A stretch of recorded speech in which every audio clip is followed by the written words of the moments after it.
In the summer of 1888, Regent's Park was terrorized by a shadowy figure that press dubbed Kevin, the Regentside Almost-Strangler.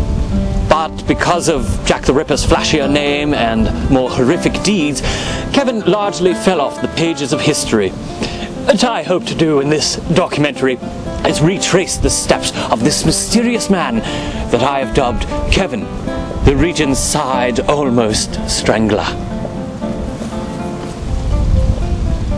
Let's outline Kevin's modus operandi. In general terms, Kevin almost strangled people, which would have looked something like this. Oh, please don't hurt me, I'm just an old woman. Oh, I'm going to hurt you. No, don't. I don't want you to hurt me. Your desires aren't relevant to me, old woman. I'm more than just an old crone. I said old woman. Yes, but your tone implied crone. It's all right, I'm not offended. But I have a family, so I don't want to die. Too bad. Now come here. Ah!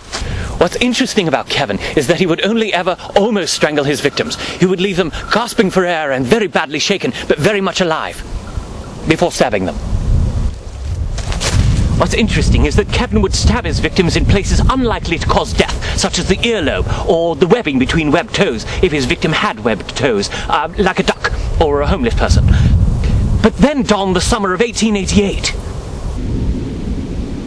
I'm sitting in the grass. This is something that we're almost certain Kevin, the Regentside Almost-Strangler, perhaps would have done that summer. Oh, not this grass, but something similar to this grass. It was here that he met this man. Barnabas Jones. Barnabas Jones. Barnabas Jones was a racketeer and raconteur, a rare combination in those days. Jones was always on the lookout for his next scam. If I were to imagine Barnabas's version of those events, I'd imagine I'd do this. Oh, I met Kevin, the Regentside Almost-Strangler, right enough. He was lying in the grass, and I kicked him, and he said, "Oi!" And I ignored him. That's the way you used to deal with people back then. But it paid off. Soon enough, he was washing dishes in my club, the Arched Flamingo.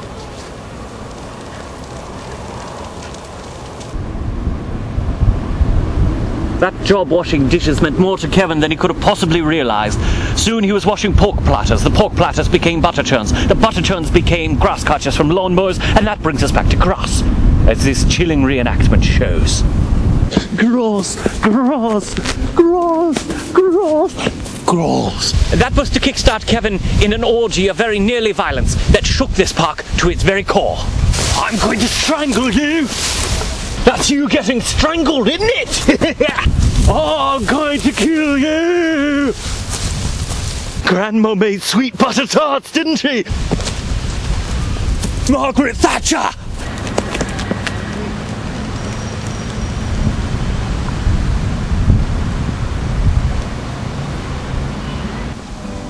And there you have it.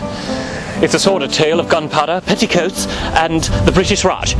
But the story of Kevin the Regentside Almost-Strangler is one that will loom in the subconscious of London forever. And he was my grandfather, which I don't know how the dates work. Maybe he was 2 when he started his crimes, and perhaps then he would have been 62 when my father was born. But that's just another version of these events. I'm Christopher Tarquin. Good night.